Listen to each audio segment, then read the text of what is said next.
memberitakan firman-Mu siang dan malam.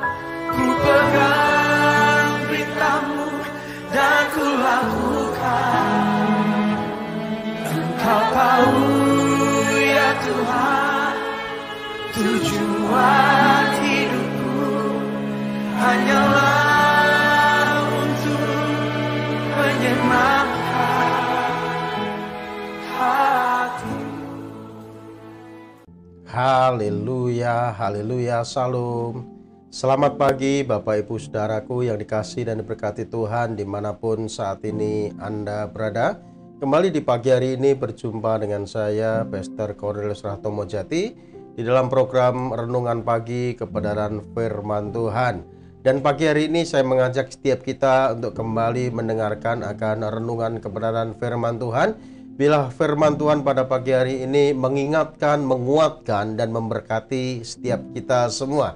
Untuk itu sebelum kita mendengarkan akan renungan kebenaran firman Tuhan ini, saya mengajak setiap kita untuk berdoa. Mari kita berdoa.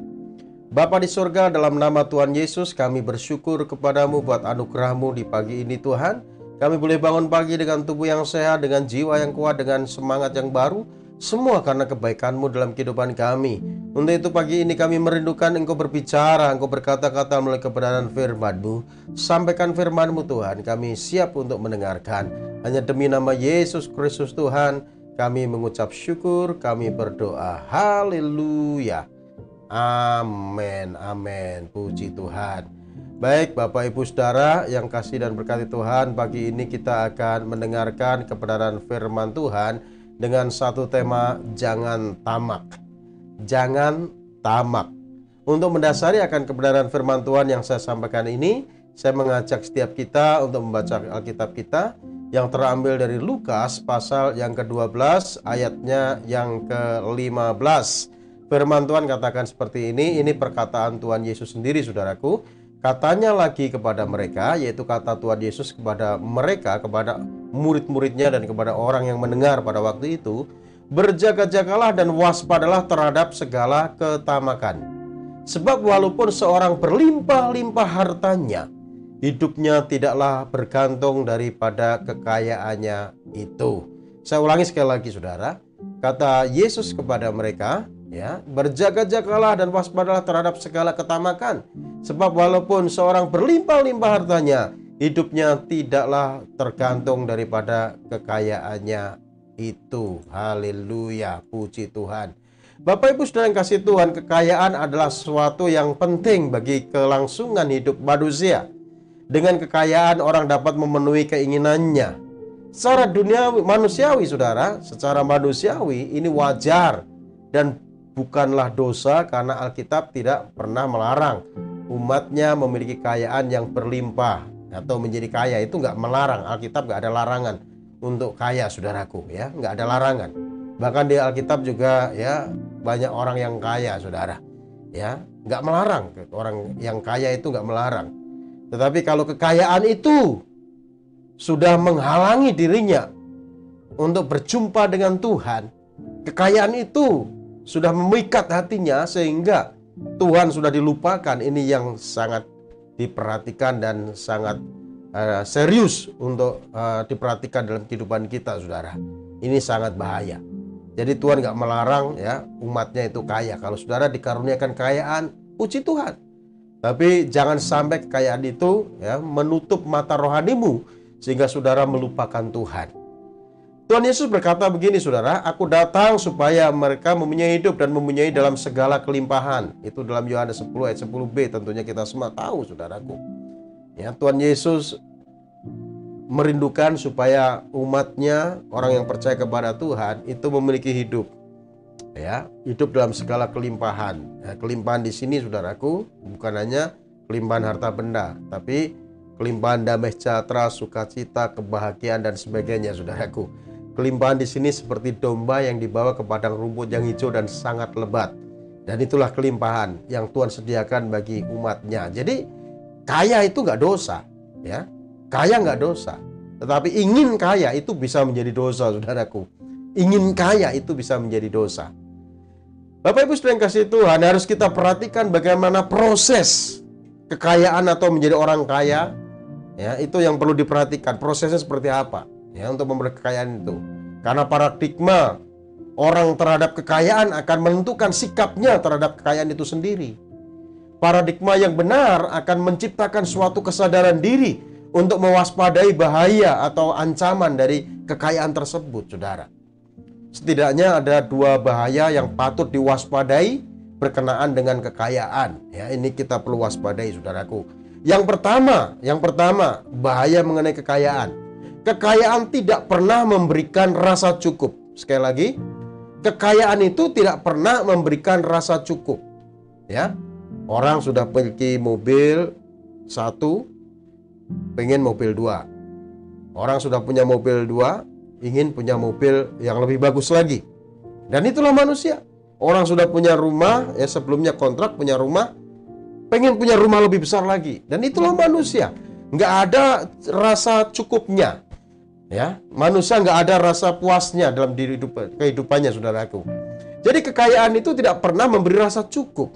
Makanya pengkhotbah katakan begini, saudara. Pengkhotbah katakan, ini Raja Salomo katakan begini. Nanti saudara bisa baca di dalam Pengkhotbah 5 ayat 9-10. Siapa mencintai uang tidak akan puas dengan uang. Dan siapa mencintai kekayaan tidak akan puas dengan penghasilannya. Ini pun sia-sia. Dengan bertambahnya harta, bertambah pula orang-orang yang menghabiskannya. Dan apakah keuntungan pemiliknya selain daripada melihatnya? Jadi kekayaan itu tidak akan puasnya, ya. Tidak akan memberikan rasa puas kekayaan itu, saudaraku. Ya, kekayaan itu justru ya akan membuat kita menjadi tamak kalau kita tidak kaya di dalam Tuhan. Artinya ya kita benar-benar menomorsatukan uang dalam kehidupan kita, saudaraku. Gak akan pernah puas. Jadi kekayaan itu tidak akan pernah memberi rasa cukup dalam kehidupan kita, saudara. Bapak Ibu saudara yang kasih Tuhan, Rasul Paulus mengajarkan kepada kita agar senantiasa ya rasa cukup itu ada dalam diri kita. Makanya dia katakan memang ibadah itu kalau disertai rasa cukup memberi keuntungan besar. Sebab kita tidak membawa sesuatu apapun ke dalam dunia dan kita pun tidak dapat membawa apa-apa keluar. Asal ada makanan dan pakaian cukuplah. Itu yang dikatakan Rasul Paulus di dalam 1 Timotius 6 ayat 6 sampai 8. Nanti saudara baca sendiri, saudara. Jadi asal ada makanan dan pakaian cukuplah. Ini yang dikatakan Rasul Paulus yang memberi nasihat kepada anak rohaninya yang bernama Timotius. Dan tentunya untuk diajarkan kepada jemaat yang digembalakan oleh Timotius, yaitu jemaat yang ada di Efesus, saudara. Rasa cukup diterjemahkan dari bahasa Yunani itu autarkeias, ya, rasa cukup, yang berarti kepuasan batinnya, yang membuat seorang menjadi sejahtera dengan apa yang dimilikinya. Jadi nggak harus banyak uang, saudaraku. Ya, orang merasa sejahtera apa yang dimilikinya. Asal ada makanan, asal ada pakaian, cukuplah. Jadi Rasul Paulus berkata, sebab aku telah belajar mencukupkan diri dalam segala keadaan. Segala perkara dapat kutanggung di dalam Dia yang memberikan kekuatan kepadaku. Dan itu yang dikatakan Rasul Paulus, saudaraku. Aku tahu apa yang artinya kelimpahan, aku tahu apa artinya kekurangan. Sebab aku telah belajar mencukupkan diri dengan segala keadaan dan segala perkara dapat kutanggung di dalam Dia yang memberikan kekuatan kepadaku. Yesus juga mengajarkan konsep rasa cukup ini dalam doa Bapa kami. Ya, tentunya kita semua hafal doa Bapa kami. Benar nggak, saudara, ya? Jadi sesungguhnya rasa cukup itu tidak tergantung pada seberapa banyak kekayaan materi yang dimiliki, melainkan berasal dari sikap hati orang terhadap kekayaan yang ada padanya. Ada banyak orang memiliki kekayaan melimpah tapi tak pernah merasa cukup. Pokoknya kurang terus, kurang terus. Kalau kita melihat orang korupsi itu, saudara, bisa sampai miliaran, ya, bahkan ada yang triliun, saudaraku. Padahal dia sudah punya penghasilan besar, gajinya bisa ratusan juta, tapi masih merasa kurang. Dia harus korupsi lagi, saudaraku. Sehingga berakhir pada penjara. Kenapa hal itu terjadi? Karena merasa tidak cukup dengan apa yang ada padanya, saudaraku. Jadi saudara, banyak orang memiliki kekayaan melimpah tapi tak pernah merasa cukup. Makanya ya, ada orang kaya ngomong begini, jiwaku ada padamu banyak barang, tertimbun untuk bertahun-tahun lamanya. Beristirahatlah, makanlah, minumlah, dan bersenang-senanglah. Tapi tidak tahu kalau besok jiwanya diambil Tuhan. Ya, dia mengandalkan kekayaannya. Dia merasa safety. Karena apa? Hartanya berlimpah. Kalau besoknya meninggal, itu harta yang berlimpah tidak akan dibawa, saudaraku. Jadi orang yang tidak pernah merasa puas dengan kekayaan yang dimiliki akan terus berusaha mendapatkan kekayaan lebih dan lebih lagi. Dan karena tidak pernah ada rasa cukup apabila ia tidak mawas diri, saudara, akan terjerat dalam ketamakan dalam kehidupannya. Tamak. Tamak artinya selalu ingin beroleh banyak untuk diri sendiri. Loba, serakah, rakus. Tamak terhadap harta kekayaan adalah salah satu penyakit hati yang sangat berbahaya dalam kehidupan manusia. Tamak menyebabkan dengki, permusuhan, perbuatan keji, dusta, curang, dan menjauhkan pelakunya dari ketaatan kepada Tuhan. Bermula dari mengejar kekayaan, ya, orang rentan terhadap dosa, ya. Makanya Rasul Paulus memberi nasihat kepada anak rohaninya, ya, supaya apa? Supaya tidak cinta akan uang, ya. Dan orang yang mengejar kekayaan menyimpang dari jalan Tuhan. Tetapi mereka yang ingin kaya terjatuh dalam berbagai pencobaan, ke dalam jerat dan ke dalam berbagai-bagai nafsu yang hampa dan yang mencelakakan, yang menenggelamkan manusia ke dalam keruntuhan dan kebinasaan. Padahal kekayaan materi itu sementara, tidak kekal, saudara. Barang fana, sekarang ada, esok hari bisa sekejap lenyap. Jadi tidak kekal, saudaraku. Ya, manusia sekalipun kaya tidak tergantung dengan kekayaan itu, saudaraku. Ya, jadi kita perlu waspadai tentang kekayaan ini, karena kekayaan ini ya bisa menjerat manusia. Manusia tidak akan merasa cukup dengan kekayaan ini kalau dia tidak dekat dengan Tuhan. Kalau manusia ini tidak mau menomorsatukan Tuhan dalam kehidupannya, dia akan menjadi orang yang tamak. Dia akan merasa kurang dan kurang, padahal hartanya sudah melimpah, saudara. Untuk itu kita perlu mewaspadai bahaya berkenaan dan kekayaan ini, saudaraku. Lalu yang kedua, kekayaan tidak menjamin keselamatan jiwa. Ingat, saudara, kekayaanmu tidak akan menjamin keselamatan jiwamu. Apalah artinya orang memiliki kekayaan materi yang berlimpah-limpah jika pada akhirnya mengalami kebinasaan kekal? Nggak ada artinya. Seberapa senang saudara memiliki kekayaan? Mungkin saudara ya bisa bersenang-senang ya, bisa buat ini, itu, dan sebagainya. Tapi seberapa senang? Paling 70-80 tahun saudaraku, saudara bisa menikmati kekayaan itu. Tapi ingat, kekayaan tidak menjamin keselamatan jiwamu. Engkau tidak bisa membeli keselamatan itu dengan kekayaanmu, saudaraku. Nggak ada artinya. Orang memiliki kekayaan materi yang berlimpah-limpah jika pada akhirnya mengalami kebinasaan. Ya, saudara bisa bersenang-senang dengan kekayaanmu, tapi ingat, suatu kali kelak engkau tidak akan bawa semua itu kekayaanmu, saudaraku. Makanya Tuhan Yesus katakan dalam Lukas 12 ayat 15, sebab walaupun seorang berlimpah-limpah hartanya, hidupnya tidaklah bergantung daripada kekayaannya itu. Hal ini yang menjadi alasan Tuhan Yesus berkata, sesungguhnya sukar sekali bagi seorang kaya untuk masuk dalam kerajaan surga. Ini yang dikatakan Tuhan Yesus pada orang kaya, pemuda yang kaya yang moralitasnya luar biasa. Dia sudah melakukan hukum Taurat. Jangan mencuri, jangan membunuh, jangan berzinah, jangan bersaksi dusta, jangan mengingini milik sesamamu. Dia sudah lakukan dari sejak masa mudanya. Pada saat dia datang kepada Tuhan Yesus, dia katakan seperti itu. Tapi pemuda ini terikat dengan kekayaannya. Pada saat Tuhan katakan, masih kurang satu. Jual hartamu, bagi kepada orang miskin, baru ikut aku. Maka kamu akan memiliki harta yang sesungguhnya. Tapi apa yang terjadi? Pemuda yang kaya ini dia merasa sedih. Karena dia berpikir hartaku banyak. Lalu dia tinggalkan Tuhan, saudaraku. Makanya Tuhan katakan, sesungguhnya sukar sekali bagi seorang kaya masuk ke dalam kerajaan surga. Lebih mudah seekor unta masuk dalam lubang jarum daripada orang kaya masuk dalam kerajaan surga.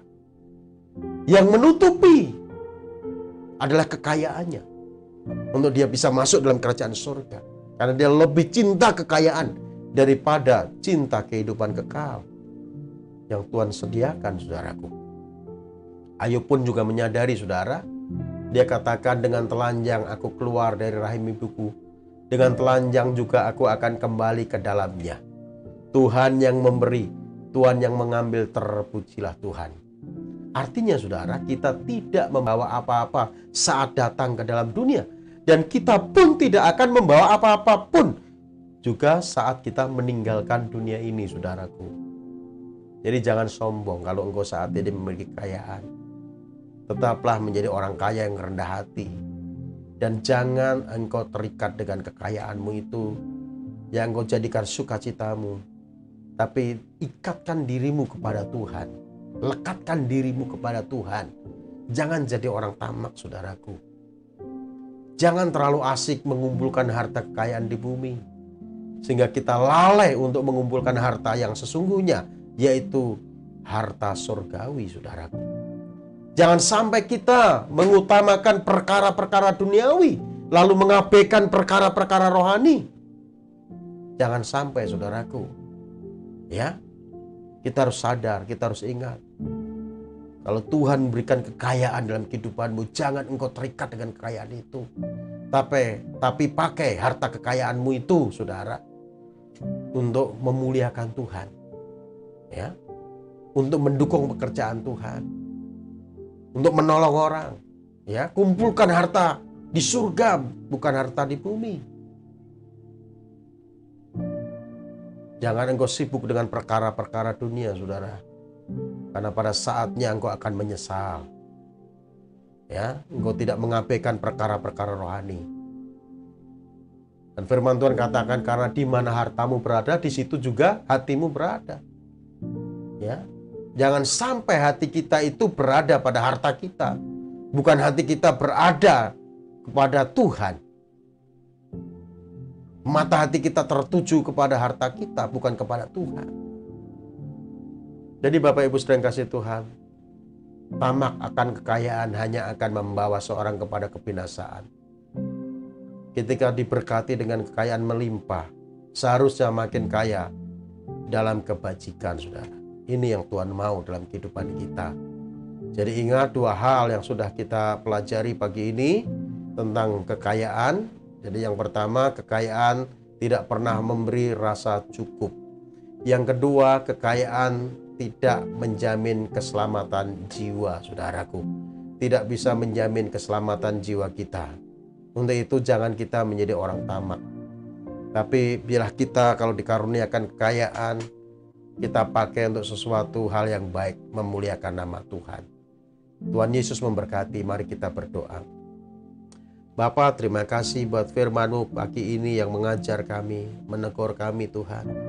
Untuk kami tidak menjadi orang yang tamak. Tapi kami menjadi orang yang terikat hanya kepada Tuhan. Memakai kekayaan sebagai alat dalam kehidupan kami.